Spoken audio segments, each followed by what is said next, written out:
Ladies and gents, this is the moment you've been waiting for. A podcast for podcasters. This is Creating the Greatest Show, and I'm your host, Casey Cheshire. Join me as we interview podcast hosts and investigate the ingredients of a successful interview podcast. We'll talk mistakes, earned skills, powerful questions, and more. This show is sponsored by Ringmaster, completely done for you B2B podcast production. Okay, we are going to be recording an amazing conversation here today. I'm excited. I have recovered from the sickness, and what a better medication than to talk to someone who is both really, really smart and apparently super funny. Fellow podcaster, podcast host of the stars, lots of experience under his belt, comedian, writer, public speaker, and a stand-up comedian. I mean, this will be a first, but this will be great. Host of the Crazy Money podcast, which I have been introduced to, as some people have said is their favorite podcast ever, which got my attention. Paul Ollinger, welcome to the show, sir. Thanks for having me, Casey. All right, man. Well, we're here. Do you ever have people when they find out you're a comedian that they're like, "Oh, make me laugh on the spot"? Yeah, that's a pretty typical response, and it's kind of like when you have the a one last you want to name. hear the least. I should probably have a more canned response for it, but I don't. I just look at them with withering eyes and hope they walk away.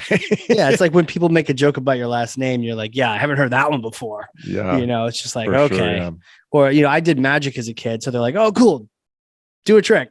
There's a concept. Well, first of all, they're illusions, not tricks. Right. As you know, if you watched Arrested Development, tricks are something hookers do for money illusion. or cocaine. The thing about the comedy thing, what was I going to say? Oh, I don't know. Anyway, there's this concept in comedy called the second bus, right? So if you're writing a joke about a topic, you don't take the first bus that comes by. You think about something that's less obvious. You want to get on the second bus that hasn't been considered yet, so that you're doing a joke that is not going to be done by 500 other comics, and that's called the second or even third bus, right? So, so when you meet somebody who has an obvious joke associated with his or her last name, don't say the thing that 500 people have been saying to them since middle school. Right. It's the other thing you should say. Yeah. Be more clever. Be more clever. So no one knows how to spell that name. Something else. Non-obvious. Yeah. Well, dude, let me ask you the question that starts the show off with a bang, which is pull back the curtain for us on your podcast and share your most important strategy for a great interview show. I would say drink as much as you can before you start the interview. There it is. No, I'm just kidding. I was just want to see if I could surprise you. Preparation is my secret sauce. Some say I over prepare, but I always feel like, when I started this podcast, and I can't believe it's been 4 years, but 4 years, 160 episodes ago, I was reaching out to some pretty well-known people, and I felt like, well, if I'm asking them for their time, if they're going to honor me with their time, then I need to express my gratitude by being prepared and having a thoughtful conversation. And I think we've all heard, or we've all been, had some of those interviews where the interviewer is looking to you, to the guest, to fill the air as if it's your podcast instead of theirs, and that and you show up and they want you to deliver something that they haven't put in the time and preparation to make into something, right? So that was my plan for today, by the way. Right. Well, no, I mean, I'll do my best, dude. But the least you can do is throw me bones to work with. And so I think that's the thing. When you're asking an author, academic, or a business leader, celebrity, whoever to share their time, you have to say, what can I do that they might not get from other types of interviews that they do? And so if you think about big media, traditional media, people who are on the air every single day, they're going to have some author of a book on. They don't have time to read the book of some new author. They don't have insightful questions. They haven't taken the time to really think it through. They've maybe read the summary, they've read the bullet points that the publisher sends over, but you as an independent podcaster can read the book. If you're doing one episode a week or 3 a month or whatever it is, you can read the book and honor that person by saying, hey, look, I really think what you're doing is interesting. And I want to ask you about this quote you wrote that really resonated with me. And they don't get that from, the Today Show or whatever. The mechanics of producing that kind of show don't allow for the same kind of depth that a podcast does. And I think especially with authors, they work on a book for 3 years. It comes out, there's a big flurry of activity for 30 or 45 days, if there's any activity at all. And then it's crickets. And so if you talk to them 3 months after their book comes out, they're hungry to continue talking about this thing they've put so much of their life into. And so you have the opportunity to really demonstrate interest in what they've spent a lot of effort on. And I find that they appreciate it tremendously. Yeah. You earn that trust that's hard to build, right? You don't have time. Sometimes it's a quick interview and you don't have the time to be able to show them that you're trustworthy. You go on a wilderness trek together and become best friends, but you can show them that you put in that time and respect them. That's really, does it change the scenario? Then they kind of perk up, right? They're not like in just another interview. Yeah. I think that I think that they do really appreciate it. And they go, oh, this guy's not just looking to churn out some other episode in the name of volume, because I think that's what a lot of people do, is that, they're trying to get guests on just to collect, like guest taxidermy on their wall of people that they've interviewed. And I certainly am proud of the quality and stature of the guests I've interviewed. And I use that to help secure, future interviews, because when somebody looks at, I interviewed a guy named Will Storr last week or 2 weeks ago. He's the author of a book called The Status Game. And I said to him, how does status work when some unknown podcaster reaches out to you and asks you for the courtesy of an hour of your time? And he goes, well, it's totally a status game, because you sent me all the guests that you've interviewed, and I looked at them and go, these people have more status than I do, so I'm going to do your show.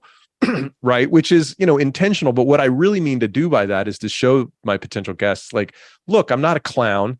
I've got a history of talking to important people who have substantive ideas, and I do my best, to really grapple with them on a I don't want to say intellectual. That sounds a little self-congratulatory, but on a materially engaged way about the topic that they care so much about. And I've got the chance to talk to these experts who have studied these things for thousands of hours. Isn't it a great opportunity for me to learn a little bit from them and to share some of those learnings with my audience? So tell me about it then.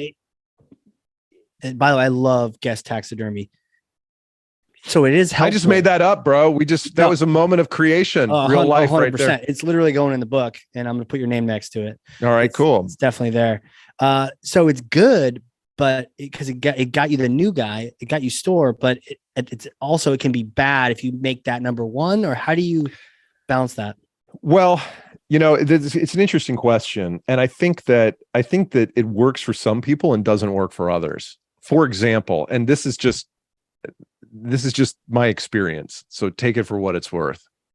But I don't. It's gospel now because it's on this podcast. I have a better hit rate booking male guests than I do booking female guests, and I think part of the reason might be the way I approach them, and it might be a little too alpha, in the sense that I'm approaching them and saying, "Look at all these incredible people that I've spoken to." And I think that might turn certain kinds of people off. And I don't know.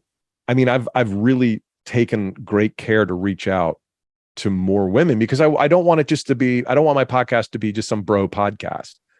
Right. Not that there's anything wrong with middle-aged white dudes talking to each other, right, Casey? What's wrong with a good broadcast? Right. But I do want it to be, I want it to feel more interesting and alive and diverse, not diverse, but dynamic, right? Like, what's it going to be next week? What are we going to talk about next week? I don't know what it's going to be, but Ollinger's going to surface somebody good, and they're going to have in-depth conversations that I'm going to, one, enjoy, and two, learn something from. And so I do think that I need to and will continue to try to be a little bit more other person centric when I do my outreach, and say, your work interests me and here's why. Oh, by the way, just so you know, you're not talking, Just so you know that I've taken time to really curate my guest list. Here are some people that I've spoken to in the past whose work you might know or admire, something like that. You know, I think I could do better in soft selling it as opposed to being like, yo, look at all these. I talked to LL Cool J and I saw, you know, and Nobel Prize winners and blah, blah, blah. Look at me. Yeah. And then they're like, and I've still never heard of you. So what's that all about? Yeah. What is that? Why do people join why did you join my podcast? Because you asked. Because I asked? Know, I mean, well, yeah, I mean, because I didn't alpha you at all. No, you didn't. You had a trusted common associate recommend you. Yeah. And I think that's probably, you know, recommendation is probably the best way. If I trust somebody and they say, hey, here's a good guy who's interested in talking to you, I'm going to say yes. Right. That's, you know, cool. I have said no to other podcasts that I feel like are trying to do things politically that I'm just not interested in being a part of. Yeah. I'm a pretty moderate person, politically speaking, you know, and I've had people even ask me recently, you know, if you were to go one way or the other, left or right, you know, and it's sad that there's only two directions you can go in our politics right now. But if you were to really go hard left or hard right, you would have an easier time carving out an audience. And I'm like, I think the world has enough of that stuff right now. I'm more of a moderate, and it's harder to find an audience, but so I don't do every single podcast, but if the person sounds intelligent and well-intentioned, I'll do their podcast. Because I'm trying to get the word out, man. Like I care about what I'm doing. And as you know, it's a hell of a lot of work to put these things together. And, you know, another 50 people or 100 people that learn about it, you do that 10 times a year, you're growing your podcast in a meaningful way. And you know, I think I'm in the like top 0.5% of podcasts. And that'd be interesting to talk about that in a second too. But it sounds really impressive, but there's like 18,000 podcasts that have more listeners than I do. Right. I mean, the number of podcasts out there is staggering. It's almost incomprehensible. And the percentage that have fewer than 10 episodes is massive, but there's a really critical discovery issue in podcasting. And it's just really hard for people to find good content, even if they might be totally predisposed to like it. And the winners keep winning, and the platforms, you know, they say they want to surface new ideas, but there's an agenda behind who they surface and why they surface them. And so it's very, very hard to get discovered. Yeah, lots of great topics here. Before we dive into top 5 and some discovery, I just want to follow up with you on the preparation, because I feel like it's a moment in time where I can just really dive deep into that topic with you. I get the sense you're reading the books. Nobel Prize winner. Are you reading? Like, how are you preparing? Like, is it just reading the book, or do you have a systematic? Do you write out a script? Do you pre-write out questions? Yeah, I do. And I should probably, I've been given feedback that I should make it looser, that I should just have conversations, you know, the way Rogan just has conversations with his guests. Yeah. You know, he doesn't prep a single thing at all. Well, he's prepared, but he doesn't, but he's, you know, he just sort of like asks open-ended questions and says, you know, what about this thing? Or what about that?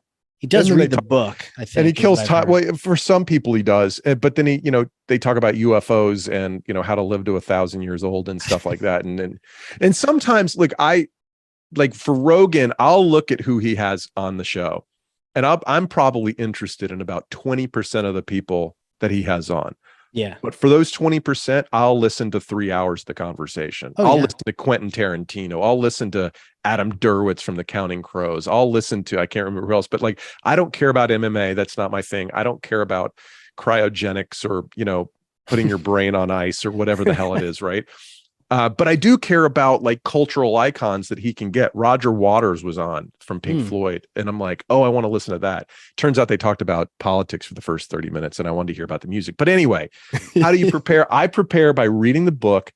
While I'm reading the book, I probably listen to 3/4 of the books and read 25% of them.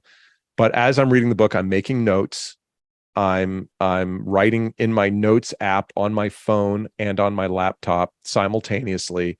What kind of questions do I want to ask these people? So, for example, and I do this for every book that I read, by the way. So I might not be able to get a guy like Scott Galloway, for instance. Mm. But I've read his book, and while I'm reading his book, I'm making notes because someday I want to talk to him. Maybe I'll get him, maybe I won't.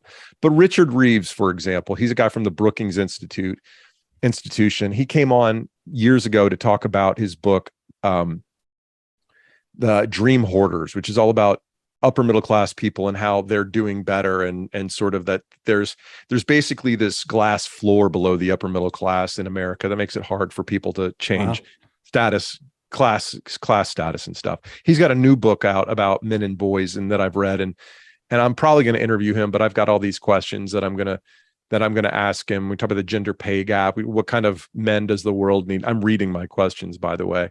Yeah. I want to talk about the world sends boys and men mixed messages. What is that about? He had he had some commentary and some thoughts on Jordan Peterson. I want to ask him about that. So these are the kinds of things that I'm thinking about. I'm like, what would be an interesting question that other people wouldn't ask him? Or how do I take a funny approach that's going to make him laugh and maybe take his defenses down, which sometimes can work the opposite direction. I asked Guy Raz, the guy who produces How I Built This big podcast, and he wrote a book called How I Built This. And I'm a fan of his, and I'm a fan of NPR. And so I started the conversation, and I was like, I basically listed all his credentials, and then I said, Guy, what's Terry Gross like? Like, what's it like to know Terry Gross? And that was my opening question. And what it did, though, I think, was he started laughing, but he's like, I don't know her. And I was like, what? How do you not know Terry Gross? Like, you guys have both, you've been at NPR for whatever, 20 years. You don't know. And then it's sort of like, I think it kind of closed. I meant it to be a laugh and to open up the conversation. And Alec Baldwin's got a great podcast too, called Here's the Thing. And he's a great interviewer. He's got a great sense of humor. He's wicked smart. And he says that at the opening of the conversation, or at the top of the conversation, he wants to open up the conversation and get the person to start thinking as broadly and creatively as possible. And I wanted to do that with Guy, but I think I actually closed him down. I'll give you another example. I interviewed AJ Vaynerchuk, who is the co-founder of Vayner Sports, and he's well known as Gary's brother, which he acknowledges with great warmth. And did you introduce him as that? No, I didn't. But he dressed it right up top. AJ he's great. He's like Gary, but kind of like at an 8 instead of at a 15. Right? And AJ was like, I asked him the first question I asked him, because he's a sports agent now, and he's using all this intelligence he has from like the social media world, that from VaynerMedia and all that kind of stuff, and the brands that he worked with there. And I asked him, I wanted to talk about it.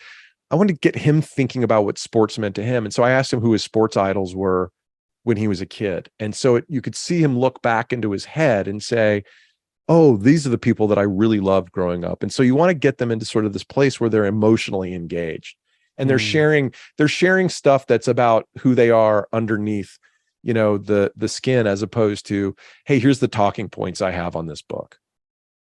I like that. I like the person underneath the talking points the best. Have you ever had guests where you only get talking points? There are certainly guests who have media handlers and who are really afraid of going under, of showing anything other than the talking points. Yeah. And those guests suck, by the way. That's not who you want to talk to. They do. I wonder if maybe your those people questions break that. I mean, what's that? I wonder if maybe your custom questions break that. Well, I mean, I think that, first of all, not a lot, but I mean, I'd say out of 165 interviews that I've done in 4 years, something like that, I think I've had fewer than 8 whose publicists have asked for the questions up front. Like, that's a pretty small number, but when they do, to me, it's a red flag. It's like, I get why certain high profile celebrities want to make sure that my intentions are good, but sometimes you're talking about people who are really, really, not public people. I mean, they're not, the fact that they're what it is they're part of organizations that are super tight. And I'll say it, Dave Ramsey's organization where, you know, they're sitting there trying to micromanage the conversation so that they can stay on message about whatever it is, and that they don't want to be embarrassed. And Was that when you talked to Acuff, or was he still? no. Acuff's, I don't think Acuff's part of it. John's a great interview. He was. He went rogue.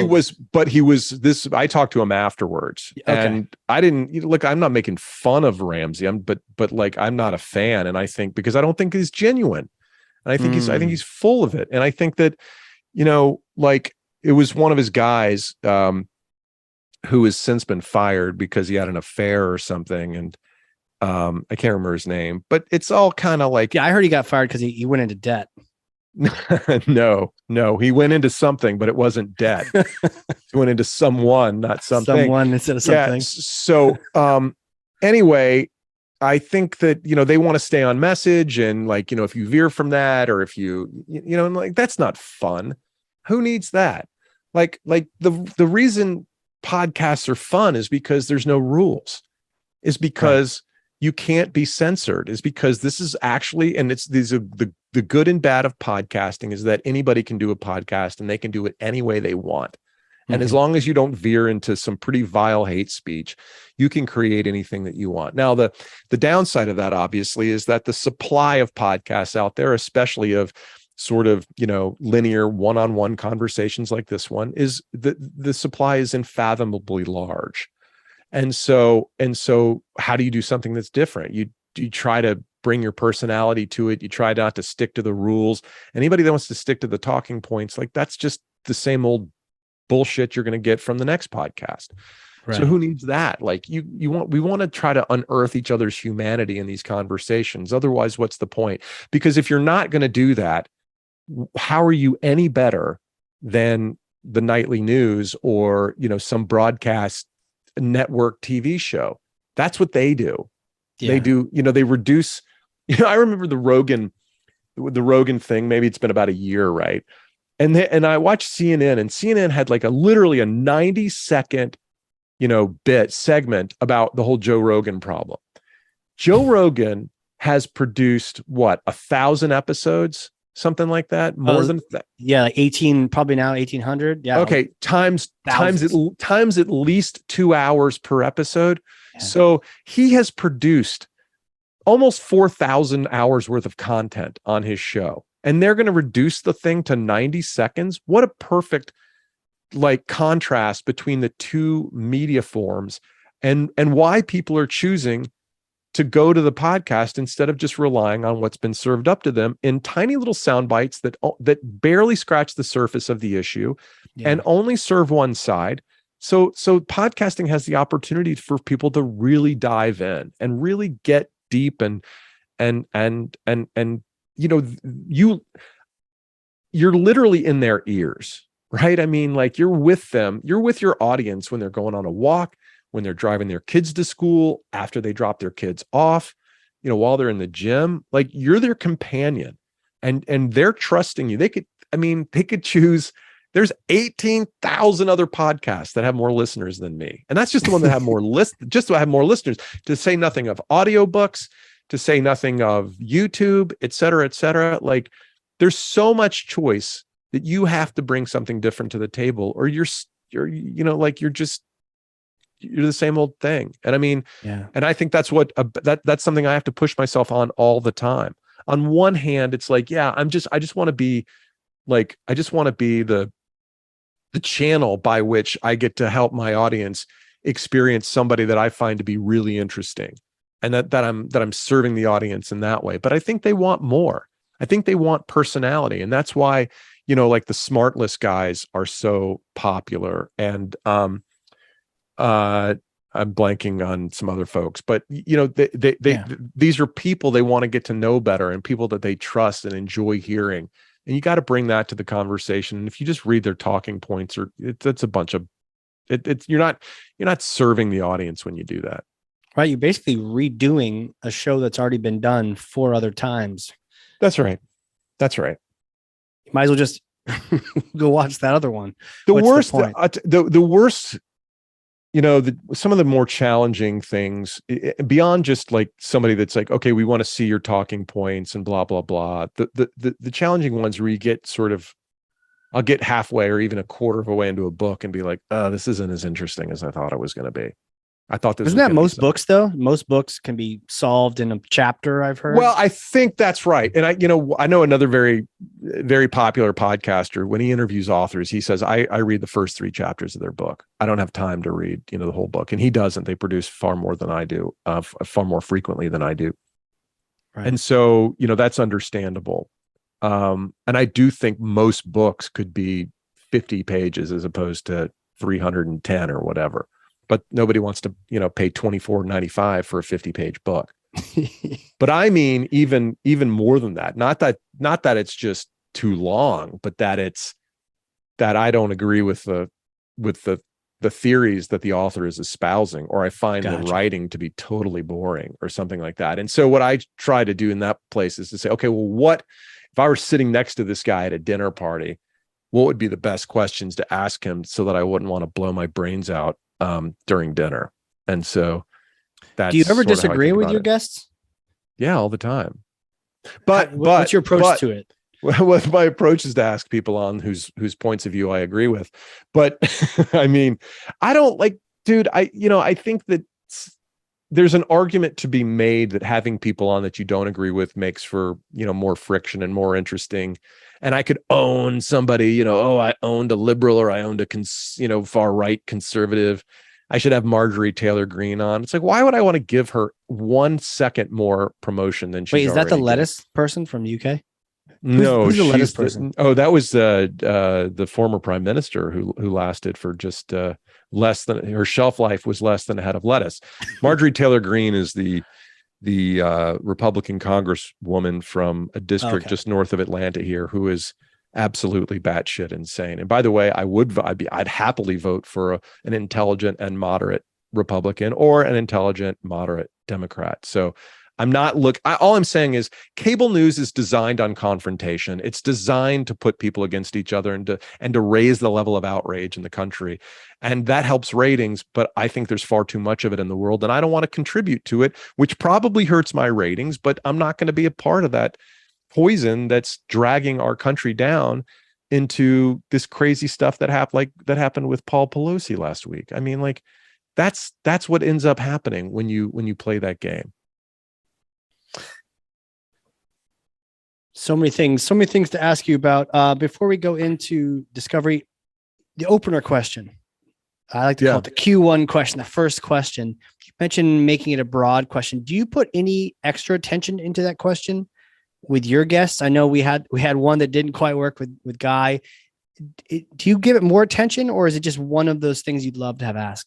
I think it's the most important question of the whole thing, because again, your audience has infinite choice in terms of how they're going to spend the next 20 minutes of their time. And you've got to catch them with a great question up. You've got to capture their interest in a very short period of time. And yeah, your loyal listeners will give you more time than a newcomer, but you really don't grow without, newcomers. And so you've got to ask something somewhat provocative, somewhat interesting, and somewhat, you have to earn the trust of both your guest and the audience in a very short period of time. And so the top of the interview is extremely important. What about the end? Do you have a particular question you like to close with? And do you ever repeat questions?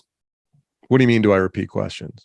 Do you ever ask the different guests the same question? Oh, yeah. Yeah, for sure. I mean, the theory of the show, although we've been diving more into the role of money in the world in the past 10 episodes and taking a look at things like the opioid epidemic and money laundering by HSBC on behalf of the Sinaloa cartel and the implications of what happens when corporations cut corners. And by the way, I am a capitalist. I'm an avid capitalist, but it's important to recognize that unfettered capitalism often leads to some very bad stuff. I often ask guess the same question about, go back to the theory of the podcast is to explore the connection between money and happiness and work and meaning. And so I'll often ask my guests questions like, what do you want your kids to know about money that you didn't know when you were a kid? Or, what do you what do you know about money that the rest of the world doesn't know, or things like that. And everybody's got a different answer to that question. I mean, some of them are a little bit more predictable, some of them are a little bit more canned, but when you have the opportunity to talk to, rebel hedge fund managers, or somebody who grew up poor that, is a professor studying the human psyche or whatever, they're going to come at that question in a very different way. And I interviewed my dad, I interviewed my wife, I interviewed Nobel Prize winners, as I think we've mentioned. All these people are going to come at it from whatever mindset they have, however they see the world, and however they choose to interpret that question on a given day. I've asked dozens of my guests, do they feel rich? And the answer to that question, first of all, the way they interpret that question tells you a little bit about what their mindset is. Like some people think about it, go, oh, I'm not rich, I don't have a plane or something like that. And you're like, no, like, that's not what I'm asking. Like, do you feel grateful? Do you feel lucky? Do you feel, but so you can ask the same question over and over again. And I think what's interesting is the variety of interpretations of the same question by a multitude of people. Keeps it real for you too. Keeps it fresh. Keeps you on your toes. And why do you podcast? Why are you doing it? Well, the podcast started with writing that I was doing. Okay. My backstory is that I was an early employee at Facebook, and I had worked my entire life as a kid. I grew up in a big family. We had everything we needed, but money was always tight, and I always felt like someday I was going to make a lot of money because I didn't want to stress about money. And I did make a lot of money.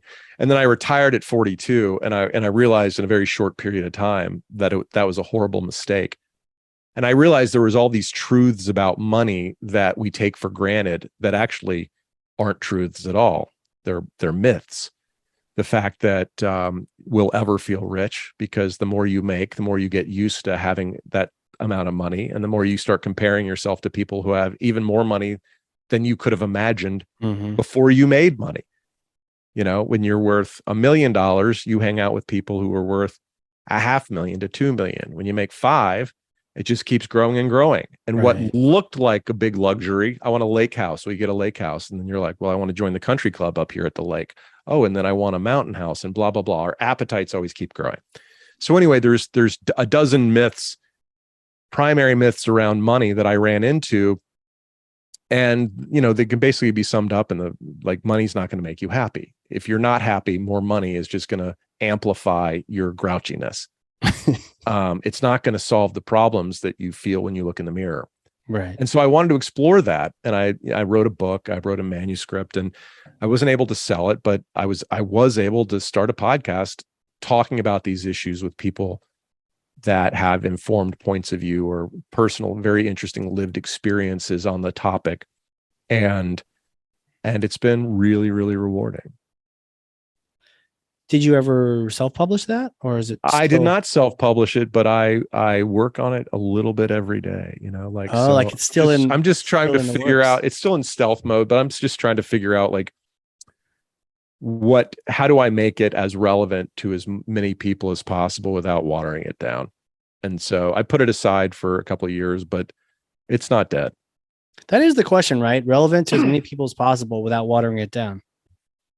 Those two seem to be at odds with each other. They are. They very much are. And, the fact of the matter is that very few people, well, it depends on how you measure it.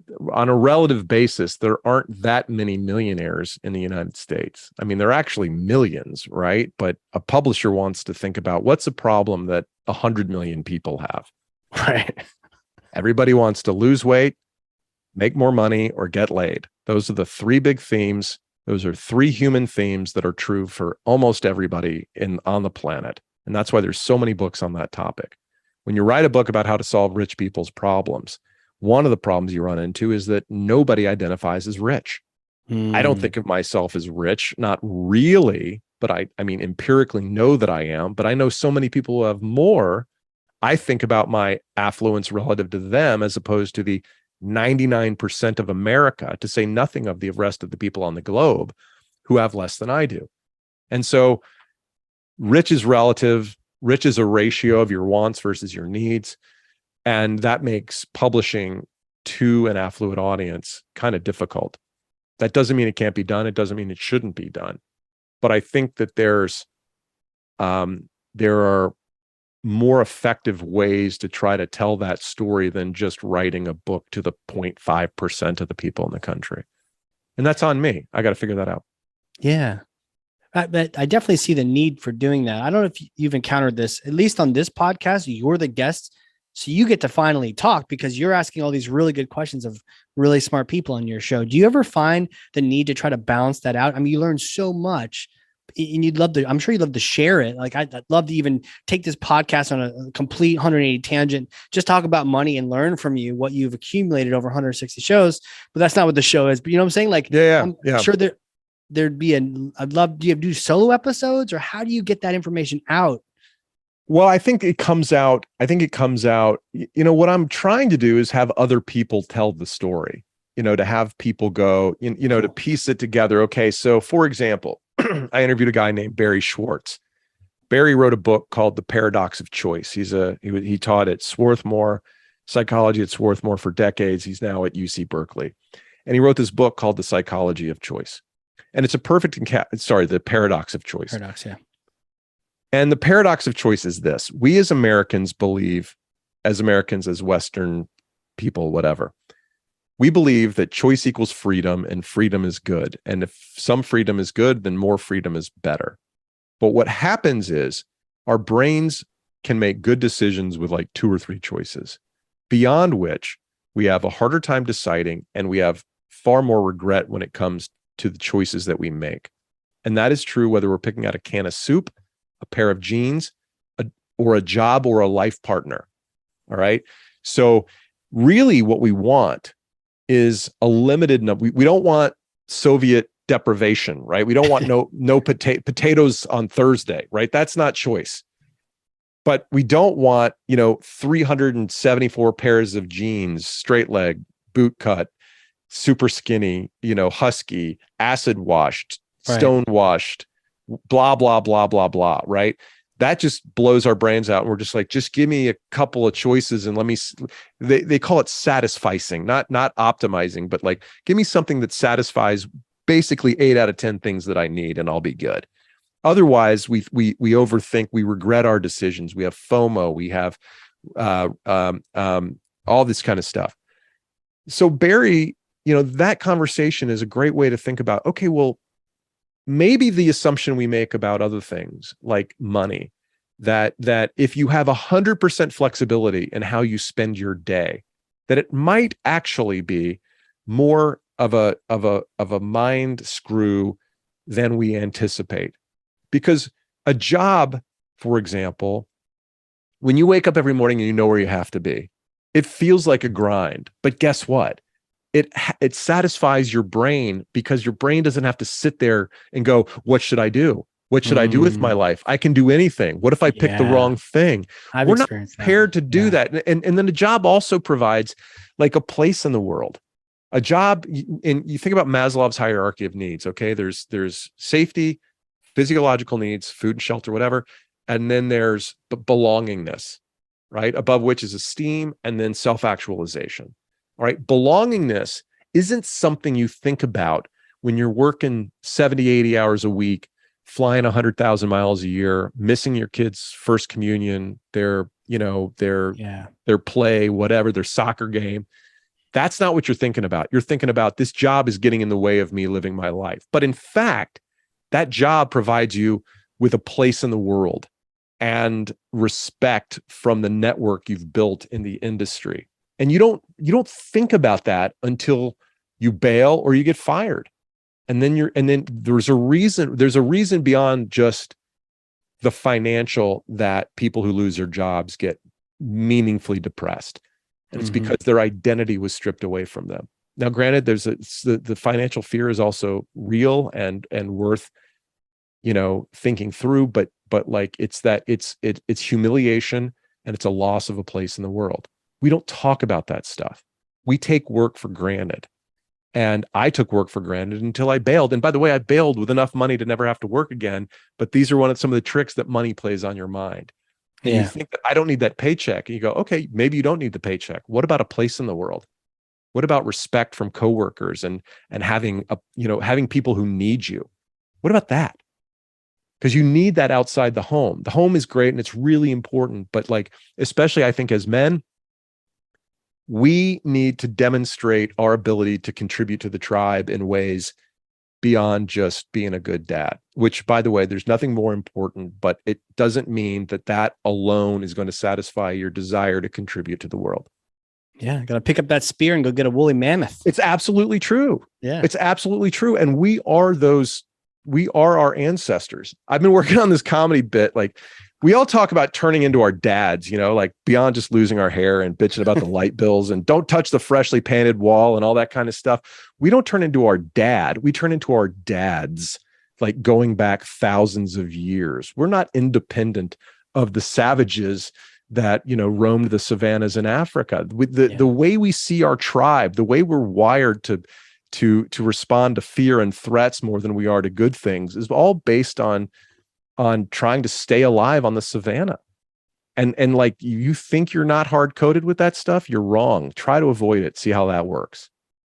Yeah, man, this is clearly a topic you're passionate about. Like, you've created a podcast around what you love.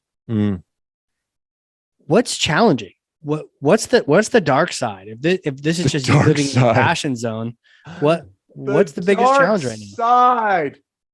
The dark side is when you forget to press record. Did you press record, Casey?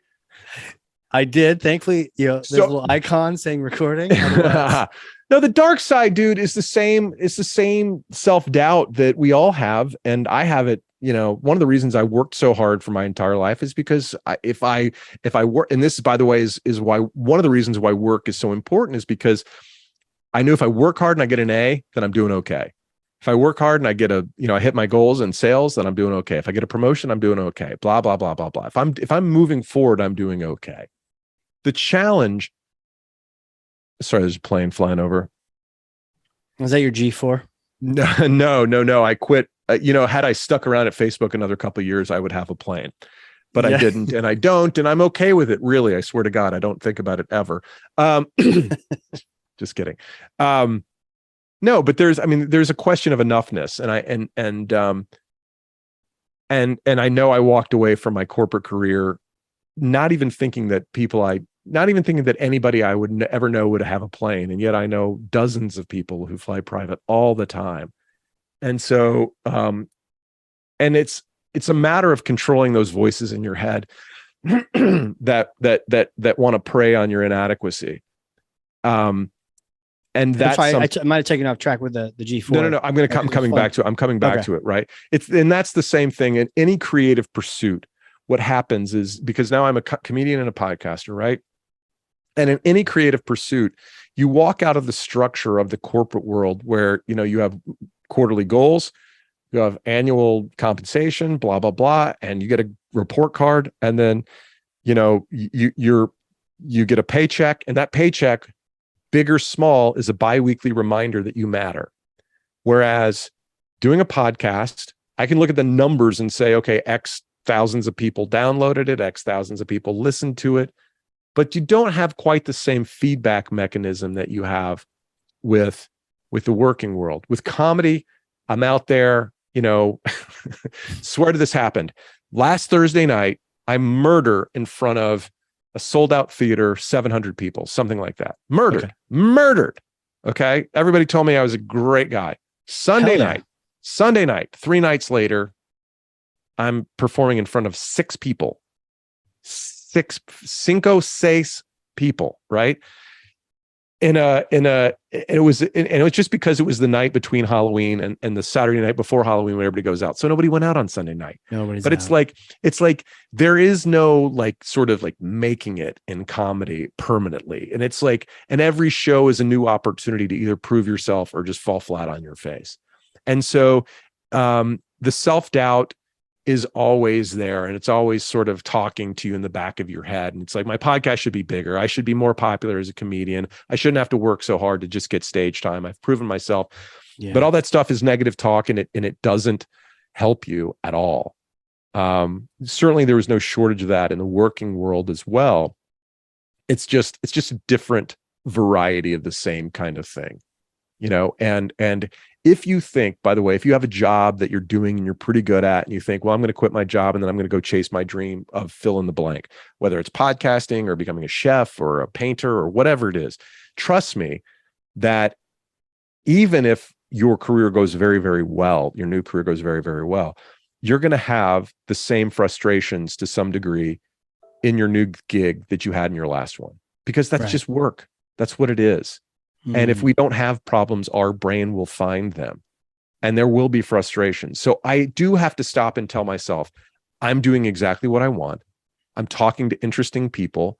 I just have to change my metrics about what success looks like. I was making oodles and oodles of money in the corporate world. That's not part of the creative world until you figure out how to make yourself essential to somebody's life, either as a podcaster or a comedian or an actor or whatever. And there's a lot of people out there trying to do the same thing. So the supply and demand of comedians is a more warped ratio than the supply and demand of articulate sellers of digital media.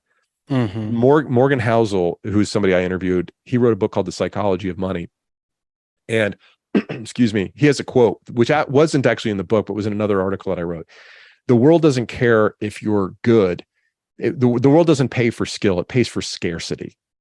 Okay. So you've got to be good at something that other people aren't good at. And there's a lot of pretty good to very good comedians / podcasters. So you have to have an angle on something that somebody else can't live without, because there's a lot of substitutes for the product you're producing if you're just producing sort of like a generically good podcast.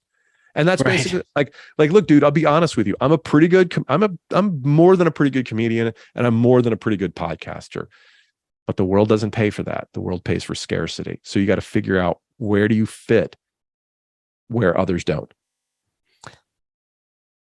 Have you been using this to move your own podcast into like a monetization kind of thing, ads?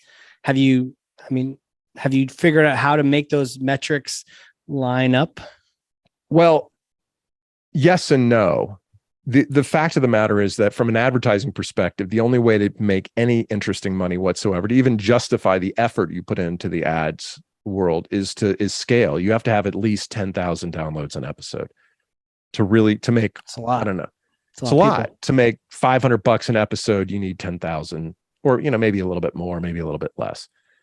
If all of your listeners, for example, if you have a podcast that reaches 2,000 people, but all 2,000 of those people are anesthesiologists, you can monetize the hell out of that, because that's an audience that's hard to find in other media. And there are parties who have very big profit margins who are interested in talk if they can connect with your audience. Right. But if you have 2,000 people that are just, above average, and, but they don't have anything in common, no spending habits in common, it's very difficult to monetize that. Right. So undifferentiated audiences are hard to monetize. And I'm still not to the point where it's like, where it even makes sense to focus on the effort of monetizing it. Now, I could monetize it if I said, hey, you know what? I'm going to turn what I do into a service show for wealth managers. Mm-hmm. And I'm going to talk about, exactly, I'm going to help them solve this one problem.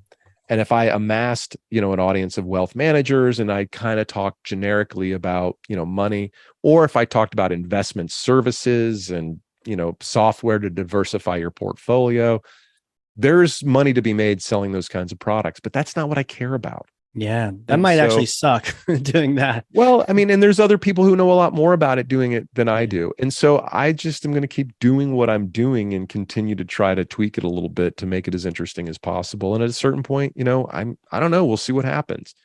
It's not going away. The question, and that's part of the frustration. It's like, it's good. it's just not breaking through. And so why is that? What can I do to continue to help it break through? And I don't have an answer for that at this juncture. When you do, we'll have you come back on and share the answer with everyone. All right. I don't have the answer either, but I think sometimes I'm bewildered. We're always looking at like bigger numbers. Oh, 1,000, that'd be nice. Sometimes I just zero it back in on like one on my stat. If like there's like one person that just spent an hour with me. Right.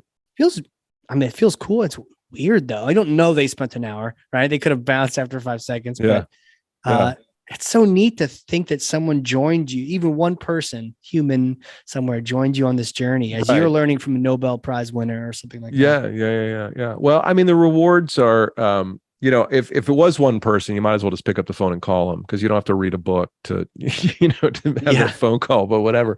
But no, I mean, and that's the crazy thing about it. It's like, because the podcast, I've met people I never would have met before. I am now casually friendly with a couple dozen people that I would never have ever had reason to meet before. I'm in connection. I'm connected in a way beyond a Facebook connection, beyond a social media connection, beyond a email here or there. I'm connected to people in my life that I care about, people from grade school, high school, college. I mean, I had my business school reunion a couple of weeks ago, and I had several people come up and tell me how much the podcast meant to them, some of them with almost tears in their eyes. Really? And so, yeah, because I think that I'm talking about some things, especially as we get into middle age and sort of we reach an inflection point in our career where people go, I can do whatever I want, and I have no idea what I should be doing with the next 20 years of my life. That has happened dozens of times where I've had those conversations, because nobody else talks about this stuff. Like, everybody just goes, oh, well, you're successful. They don't, their empathy doesn't translate. Well, you must have it all figured out because you've hit a certain level of professional or financial status, but that's not enough. We all of us need to figure out what to do when we quote unquote retire, whether that's at 65 or 72 or 55. And there's a big change coming from all of us. Hopefully we're going to live long enough to be able to work through it. But it is it's a mind bender, dude. It's a big mind bender. I just did mine at 42, and that sort of like amplifies the questions you ask yourself, like, what the hell am I doing? What am I all about? Who am I? And I've done my best to change the metrics by which I measure the impact of how I spend my days. And they're all intrinsic. They're all like, I get to learn. I get to talk to people that are interesting. I get to stay in touch with friends. I get to make strangers laugh. And yet, because I'm not making $500,000 a year doing it, I kind of feel like I'm not quite doing it right. It's tough, right? Like, as much as you think about the amazing conversations and the friends you've made, it does sometimes come back to those numbers and feels that way. Old downloads sometimes. Well, I'm like, but I see the games that my mind is playing on me. Sure. I'm more aware of them than I was 10 years ago. I'm more aware of them than I would be if I weren't doing the podcast. And that's helpful. But that doesn't make them go away. And so it's not a matter of what thoughts come to our head. It's how we react to them and how we handle them. And do we let them drive our attitude and our actions? Or do we say, despite the way you're talking to me, I'm going to keep going down this path. And at some point we'll figure it out. Yeah. At some point you're an overnight success. And then you're Joe Rogan getting millions of dollars. And he's like, I was just getting high with friends and recording it. If you ask him, he wasn't intentionally deliberate about anything. Yeah, but that was what's so beautiful. And if I have one regret about podcasting, it's that I didn't start earlier, and I remember listening to Mark Maron on my first generation iPhone back in 2010, let's say, and going, this guy's doing something important. And my buddy, Mike, who produced the podcast for the first 3 years, was like, you should do this. And I'm like, what would I do? Like, I was like, I don't know. You know, Marin was a struggling comedian until and I opened for him 16 years ago. And Jeez. he was a fill-in at the Irvine or Brea Improvs, and he was not a happy guy, and he did not sell well. And I remember like going, this guy's smart, this guy's got great jokes, but nobody knew who he was, and he was a bitter comic. And it wasn't until he's still a bitter comic, he's just selling theaters out. And it's the podcast that made that happen. But I remember thinking this medium's cool, but it just like I've never jumped on a medium early. I've never done Snapchat. I got on TikTok like a year ago, right? Like I've never been an early adopter. And I just wish that I would have gotten into podcasting earlier. But to your audience, if you're thinking of starting a podcast, don't do it. There's enough podcasts out there already. We don't need the competition. We don't want your competition coming in here. I've actually figured out a way to monetize my experience and skill, Casey. And here it is. Tell me. For $10,000, I will talk you out of starting a podcast. Okay. That's my new business model. What do you think? You know, I'll offer that to my future customers when we try to launch their podcast. I'll say, okay, look, launch a podcast is this much, but if you want someone to talk you out of it, yeah, can I get like a little referral affiliate credit? Oh, absolutely. Absolutely. Right, cool. I'll save those people $40,000 net over 4 years. Like, hell, you know what? 2 years probably. That's perfect. Perfect. We get on a group call, conference call. Okay. I'm going to try to sell you on it. He's going to try to talk you out of it. That's right. Point counterpoint. So good, man. I'll also talk you out of starting to play pickleball, by the way, because that's even far more insidious than podcasting. Pickleball is insidious. Can't even believe it's even a topic. Can't even believe it's even a thing. It's kind of like football in Canada. So with that, last question. And I know we're kind of running up on time here. Where do you see your podcast 50 shows from now, like a year or 100 shows from now? Like we chat again in 50 episodes. What's different? What's the same? God, that's a good question, dude. You can see me twisting in my chair as you force me to think about things. I think I need not to take a sabbatical. I need to stop and say, how do I take, the way I've been answering your questions today is unfiltered.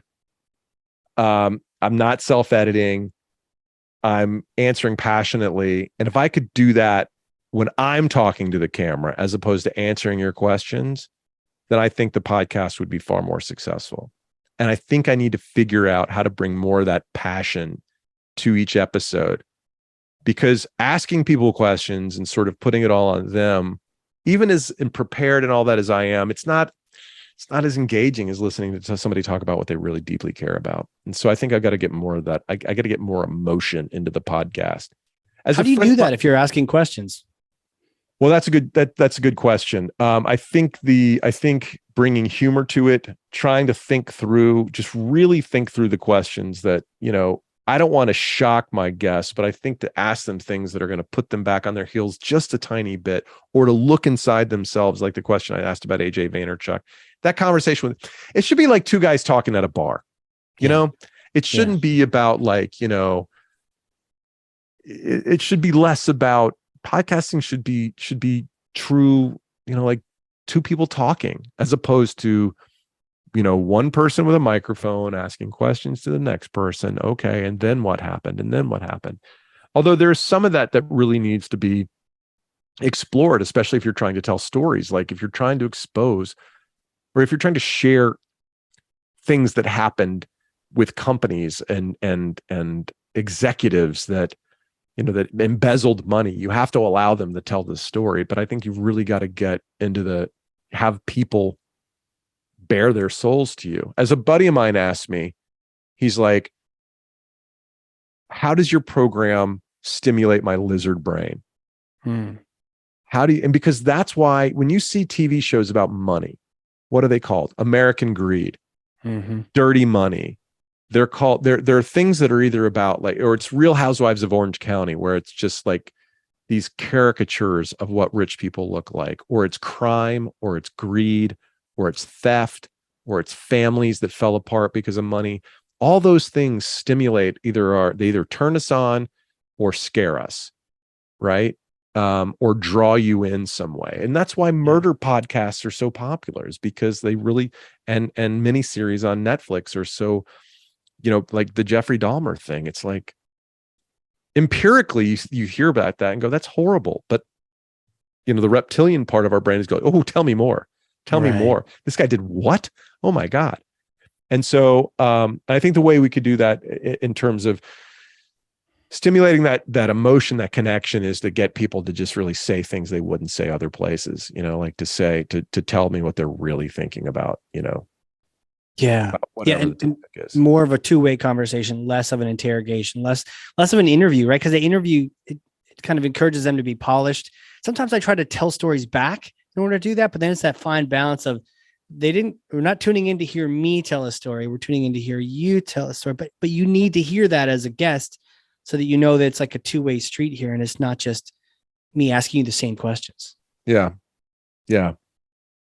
All right. Now you got me thinking for my interview on Monday, and I'm going to be more provocative, not just to be a jerk, not just to try to make somebody feel bad, but to get more humanity out of the guest. Yeah. I think as long as they're ready for it, or they know it's going to happen, then it can be fun. Like I try to prep my folks to say, like, if you tell a story, I'm going to tell you one back, which seems, like a silly thing to have to mention, but it's almost like, no, I'm not taking the stage from you. I'm kind of helping give you something so you know how to work me. I'm giving you some more fodder to work it back. But yeah, interesting. So we'll have to chat again in 50 and you'll have to tell me that's a lot of pressure, Casey. That that's a lot of pressure, man. Pressure's on.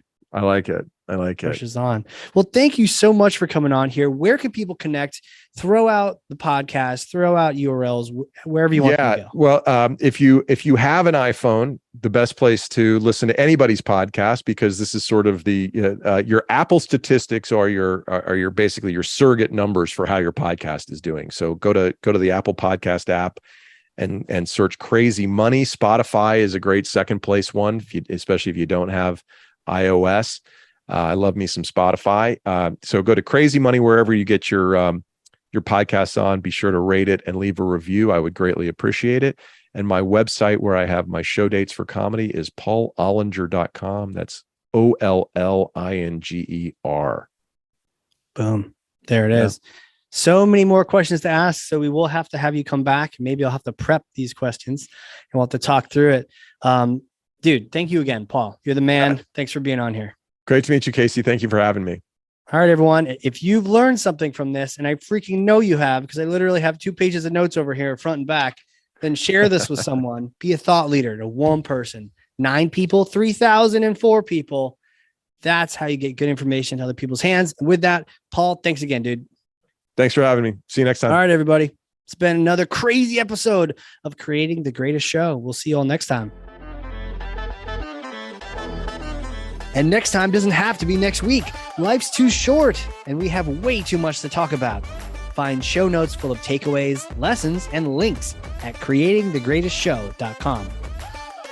For more information on launching your own podcast or working with us to produce your existing show, come on down to the big tent at ringmaster.com. Until then, friends, whatever you do, do it with all your might. Work at it, if necessary, early and late, in season and out of season, not leaving a stone unturned and never deferring for a single hour that which can be done just as well now. P.T. Barnum.